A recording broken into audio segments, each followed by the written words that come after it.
Alice Palmer stepped into the grand foyer of the Belmont Theatre, her simple attire a striking contrast against the opulence of her surroundings. The theater's gilded columns and plush velvet drapes seemed to whisper tales of elegance and prestige.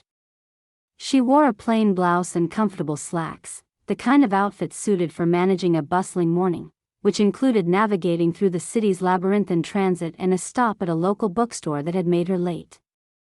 With a small tote slung over her shoulder, she maneuvered through the throng of patrons and staff, her movements practical and assured despite the questioning glances tossing her way. A sharply dressed usher, his attire immaculate with a tailored jacket and polished shoes, intercepted her path. He was classically handsome, but his expression bore a condescending smirk that soured his features.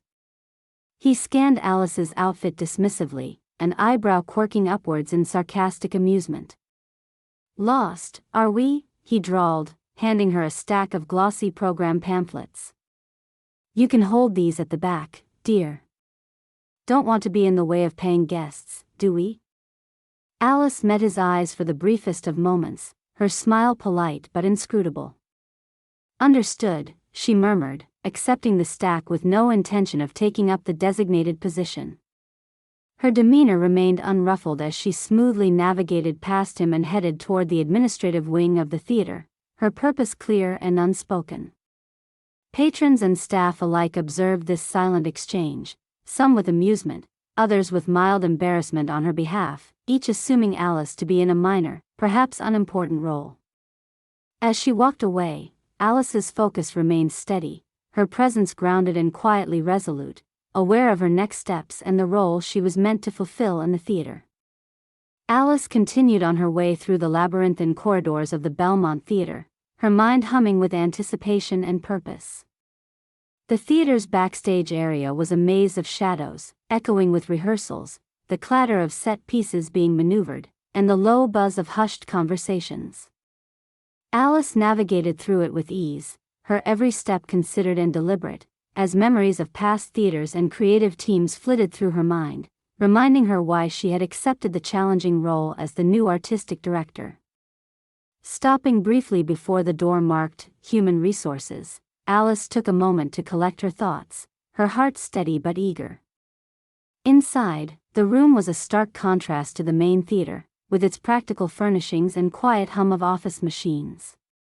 The receptionist greeted her with a genuine smile, clearly having expected Alice, despite the simplicity of her entrance.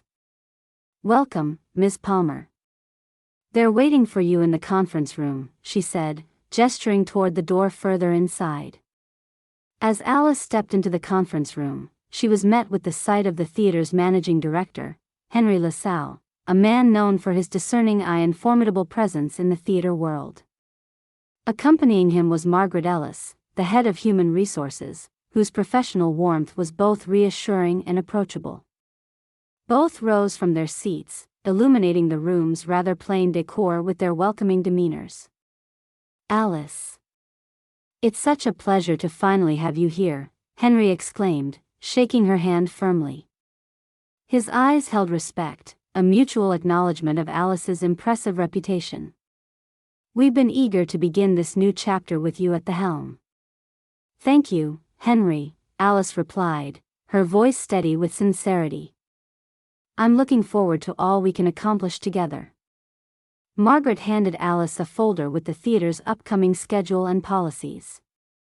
"We're thrilled to support your vision," she said, genuinely enthusiastic about the changes Alice was expected to bring to the storied institution. As Alice settled into a conversation about strategic plans and the shift towards modern creative endeavors, the world outside the conference room was oblivious to the role she was assuming. In the bustling staff quarters, the usher who had earlier dismissed her was recounting his handling of the arrival of whom he assumed to be a mere aide. His audience, a small group of equally polished staff members, responded with approving nods and chuckles, reinforcing his misplaced confidence. "Honestly, she didn't even look fit for ushering in a high school play," he quipped smugly, leaning back against the wall, his demeanor self-assured, emblematic of someone who thought he had made a point about maintaining standards. Meanwhile, back in the conference room, Alice was given a detailed briefing of the theater's current repertoire and upcoming productions. They spoke of the challenges ahead, revitalizing classical pieces, integrating innovative theatrical technology, and balancing traditional expectations with groundbreaking new interpretations. Henry, ever the visionary, encouraged Alice's bold ideas. "We've long needed a fresh breeze in these halls," he admitted. "The board is as excited as I am to see your proposals in action." Alice nodded, her mind already a whirl of creativity and logistics. "I believe a theater grows when it dares to venture into uncharted territories without abandoning its roots. It's about finding harmony between the two." Their discussion, rich with potential and focus, was slightly interrupted by the soft beep of Alice's phone, a reminder she had set herself for a personal note, to always observe and listen before making judgments. As her meeting concluded with Henry and Margaret, Alice took a moment to stand by a window overlooking the courtyard. The gentle breeze carried distant echoes of laughter and sporadic archival conversations from other departments in the building. It was a reminder that even here, where creativity should bind the air, assumptions and prejudices lingered. The usher's misplaced arrogance didn't ruffle her. She had encountered it before, in many guises and in myriad places. This was her element, after all. Her career had taught her that composure and a willingness to let others underestimate her was often the best armor in unveiling their truths. As she prepared to leave the conference room, Margaret offered one last cheerfully conspiratorial comment. "When they find out who you truly are, I rather think they might wish they'd been a tad more welcoming." Alice chuckled softly, her eyes twinkling with a mixture of amusement and anticipation. "A theater is only as strong as its weakest assumptions," she said with a knowing smile. "Let's touch base soon. I'm eager to meet the team officially." As she made her way back through the theater's corridors, her steps carried a heightened sense of purpose. She was building a mental tally of tasks and names, filled with the anticipation of evening the playing field and guiding this institution toward its next luminous era. There was no need to announce herself prematurely or rebuke anyone loudly. Alice knew she belonged to a legacy of creatives who changed perceptions not by raising their voice, but by raising the theatrical bar, ensuring stories, performances, and the enchantments of the stage always spoke the loudest. The theater's walls didn't close in around her. Instead, Alice felt them pulse energetically, brimming with the possibilities her new role promised. She was here to keep watch over this theater's next chapter, one she intended to write with not just her ideas, but with the kind of vision that bends prejudice into perspective, unfurling new inspirations on a poised and daring stage. The morning light flooded the Belmont Theater's main hall, casting an elegant glow over the hushed crowd gathered for the weekly staff meeting. The space buzzed with anticipation and thinly veiled curiosity about the official introduction of the new artistic director. Whispers filled the corners, ranging from hopeful to skeptical, as staff members settled into their seats. The theater's rich history was palpable in the air, its legacy draped over every chair and stage light like a tapestry unseen. Alice navigated towards the stage's edge, her understated entrance designed to slip in with observation rather than fanfare. Her earlier meeting with Henry and Margaret had left her invigorated but aware of the theater's intricate social dynamics she was about to step into. On cue, Henry LaSalle took to the podium, his presence commanding immediate attention. "Thank you all for gathering this morning," he began, his voice resonating with authority. "As many of you know, we have been anticipating the arrival of a significant new member to our leadership team. Today, I am delighted to introduce Alice Palmer, our new artistic director." Whispers immediately crescendoed into a wave of mild disbelief and curiosity. The collective train of thought shifted gears, embracing intrigue and slight awe as attention shifted towards Alice. However, in an adjoining corridor, Daniel, the mistakenly confident usher, was abruptly called by Margaret Ellis to report to the HR office. His gait carried the carefree stride of someone assured his place in the hierarchy was unchallenged. But opening the door to HR, his poise faltered when his eyes met Alice's from across the room, her seated position behind the large oak desk underscoring her significance.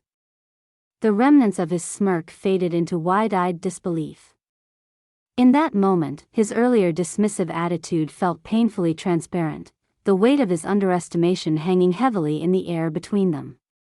He stood awkwardly in the doorway, his face a dance of confusion and reluctant recognition. Alice did not rise. She maintained her seated position, exercising composure over upheaval. Daniel's presence signaled a poignant dynamic shift rarely experienced by him quite so personally. She sensed the tension blend with silent apology, although nothing was verbally exchanged. Henry's voice continued with fervor in the main hall, unknowable of the scene unfolding nearby. Alice comes to us with an impressive repertoire of directing acclaimed productions. Her unique vision and extensive experience promise to enrich our already storied program. Standing behind the desk, Alice allowed Henry's introduction to amplify her silence, each word a testament to her capabilities and the contrast between perception and reality. In the sanctuary of the HR office, the silence was its own form of dialogue, a narrative of assumptions challenged and subtleties acknowledged. Daniel, his unequivocal inexperience in how to navigate such realizations, shifted on his feet, a conflicted blend of embarrassment and chagrin painting his expression, seeking an escape from the growing awkwardness he had unexpectedly concocted. "You know, I'm sorry for earlier," he finally managed, his voice lower, the weight of the words coating the space between them with sincerity touched by resignation. He realized that a direct acknowledgement was needed to untangle the threads of misunderstanding he wove. Alice nodded softly, her forgiving nod granting him silent passage while maintaining her unfaltering gaze. "Let's focus on moving forward," she said, her words light yet resonant, carrying creative potential that extended beyond the immediate interaction and into the community he was part of. Back in the main hall, as Henry concluded with commendations and an invitation for all staff to warmly welcome Alice, the audience responded now with growing applause and nods of affirmation. Awe began to outweigh the earlier skepticism, Alice's presence already beginning to reshape the landscape with understated resolve. When Alice stepped out of the HR office to join the Central Theater stage, she noted the staff's expressions had shifted to ones of anticipation and respect, mirroring a theater about to experience a play's first act after an opening monologue had set the scene. She allowed herself a quiet breath, that deep wellspring of confidence drawn from years of crafting stories through her directorial lens. With her in the spotlight, Alice embodied what it meant to dissolve the boundaries between expectation and excellence. The day launched its symphony, casting off shadows and conjuring its chorus from the lessons rooted in moments like these, where assumptions grayed into clarity and small gestures crafted the grand sweep of shared growth. Alice knew she would guide this ensemble, not as the undermined arrival, but as the luminary artist transforming preconceived notions into echoes of a narrative united by ingenuity and eloquence. As she took the stage, her presence solidified the understated elegance with which she intended to lead, a beacon of inspiration reflected in eyes now widened with respect rather than previous judgment.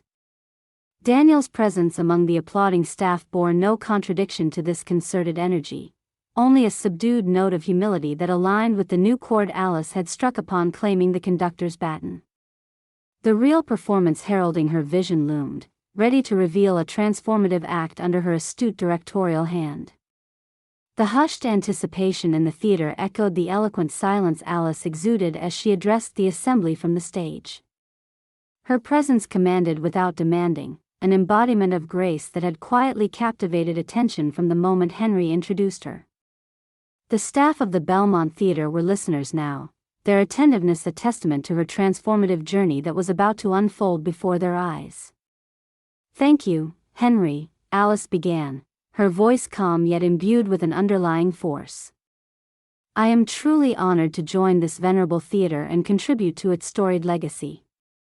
Our shared passion for storytelling is what brought us here, and I'm eager to embark on this creative journey with all of you." Henry stepped aside, giving the stage fully to Alice, whose composure embodied the seasoned leader she was collectively acknowledged to be by those now seated before her. He continued to elevate her credentials as he moved back toward the crowd. "Let me just briefly highlight what Alice brings to us," Henry interjected with natural articulation. "She has directed with acclaim in renowned theaters across the country. Her approach has won awards for its innovation, and she brings a depth of international experience complemented by a keen understanding of integrating new technologies into traditional stagecraft." Alice waited as Henry let the ripple of admiration settle across the theater. Her aura radiated humility, the kind cultivated by someone who had navigated the crucible of artistic challenges and emerged refined, yet resolutely herself. As she spoke, Alice revealed glimpses of her journey that led her here. "I started in a small-town theater," she shared, her tone reflective yet purposeful. "It was humble, but it taught me the power of storytelling, how narratives can shape, unveil truths, and unite us, even as we come from different paths." Her story was relatable not for its grandiosity but for its essence, knowing where she had come from and who she aspired to be. It was clear she valued not just the art itself but the people who brought it to life. Their humanity was her canvas, and new visions were the brushstrokes. "We are custodians of stories," Alice continued, her gaze soft yet unwavering on her newfound audience. "Here, my focus will be on pushing our boundaries while appreciating the canon that binds us. I see this as a place where innovation meets tradition, where we can dream anew without losing sight of where we've been." A quiet murmur of agreement spread through the staff. Where once there had been reserved curiosity, there now bloomed an eagerness to partake in the theater's new direction. They saw in Alice a leader who stood not above them, but beside them, ready to navigate forward with empathy and insight. Addressing her attire in passing, Alice smiled lightly. And to address the elephant in the room, she quipped gently, gesturing to her clothes. "I came straight from a rehearsal at a downtown studio. It's just as vital to remain grounded in the energy of our practices, as it is to embody the roles we step into here." The audience laughed warmly, the atmosphere lightening as understanding seeped into the folds of their perceptions. To Alice, choosing simplicity served a dual purpose. It was pragmatic, but it was also a litmus test for seeing the theater's authentic dynamics unvarnished. As her words settled, Alice felt the room yield a collective inspiration as her proposed vision coalesced with their aspirations. She noted the faces, those of skeptics now turned participants in this evolving narrative. Daniel, the usher whose assumptions had led to prior scrutiny, sat among them, his expression transformed and introspective, an embodiment of reevaluated certainty.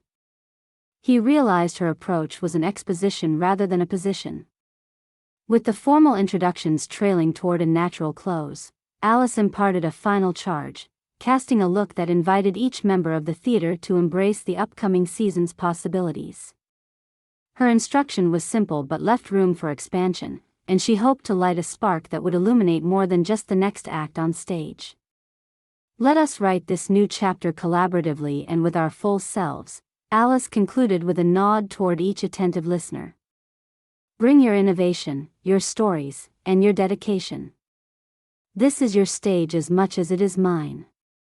The meeting completed with a round of applause that resonated as affirmatively as any applause given to a stirring opening scene at the Belmont.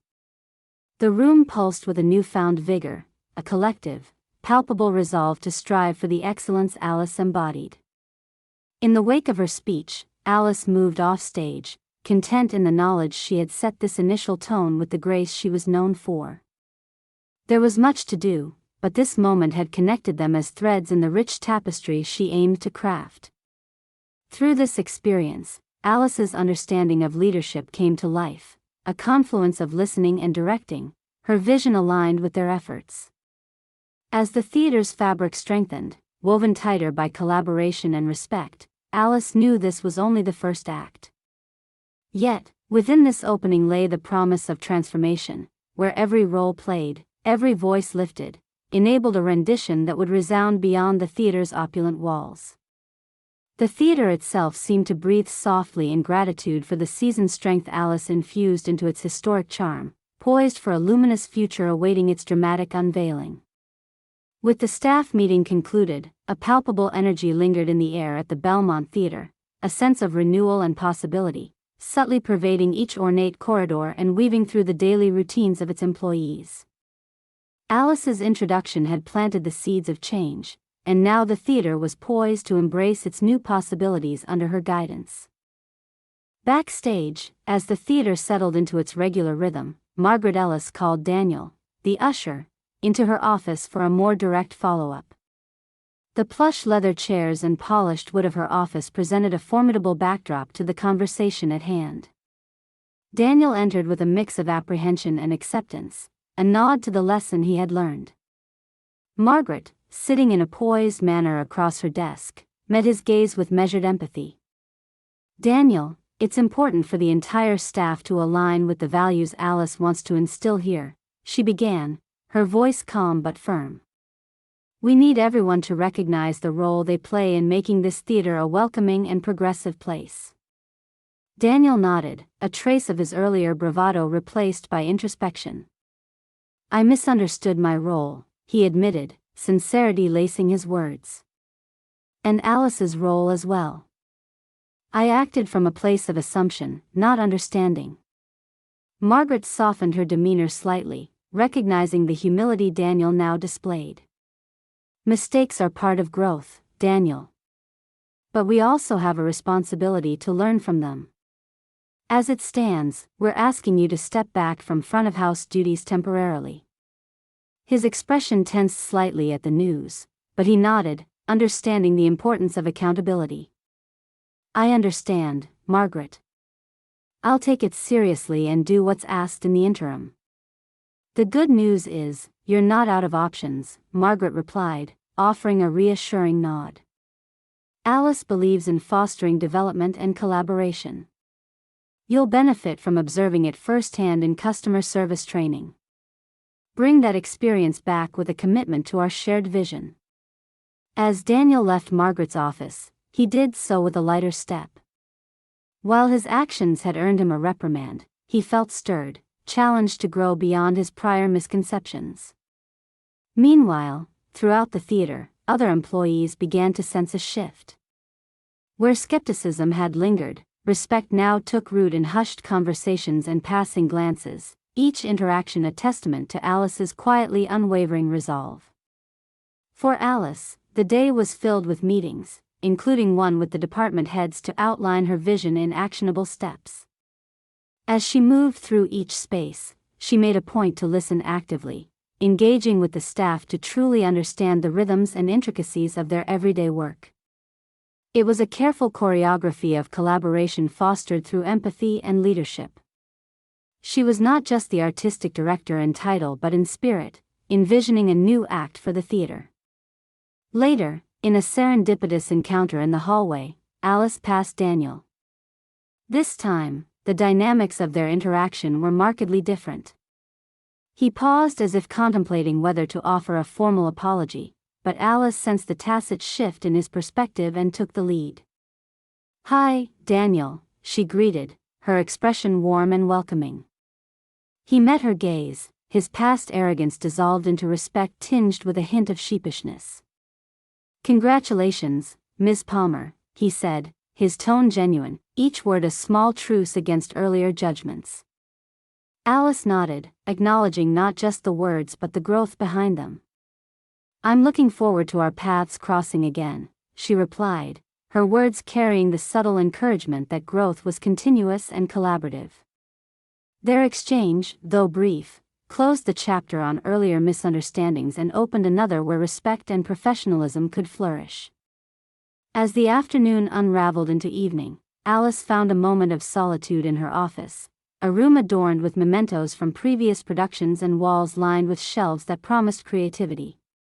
Here, she began sketching preliminary ideas for the upcoming season's repertoire, her thoughts already spinning new narratives and possibilities into existence. With the theater swirling with preparation and purpose, Alice felt at home in the helm. She meticulously planned the integration of emerging theatrical technologies into upcoming plays, ensuring that the Belmont Theatre would not just adapt but also innovate under her tenure. Her vision was simple yet expansive: create a space where storytelling thrived dynamically, where tradition engaged with the avant-garde, and where every member was empowered to contribute meaningfully to the collective narrative. As the final lights softened over the theater, Alice took one last walk through its halls. Each step was infused with resolve and purpose, a subtle testament to the shifts she had already inspired and those yet to come. The evening air was bracing, filled with gentle reminders of the day's transformations. As she navigated familiar corridors, Alice's presence, now both known and respected, illuminated the path through the theater. She sensed the communal aspiration to push boundaries, to unfold panels on a stage set for inspired divergence. Passing the grand chandeliers and beneath the sweep of vaulted ceilings, she envisioned countless productions yet to breathe life. The theater wasn't just a venue, it was an ecosystem, a living entity prepared to narrate untold stories under the careful orchestration of an artistic director whose path had brought her here precisely to craft these luminous tales. In these moments, Alice knew with a quiet certainty that the Belmont Theatre was more than its past glory, it was an evolving testament to potential. And, firmly in command, she was ready to steer this venerable ship into uncharted waters, every creak and whisper of its ancient bones echoing her commitment to inspired change. With her final steps echoing softly through the lobby, she left no illusion behind, only the brilliant possibility of a future yet to be written, awaiting its cues beneath the spotlight of her purposeful leadership.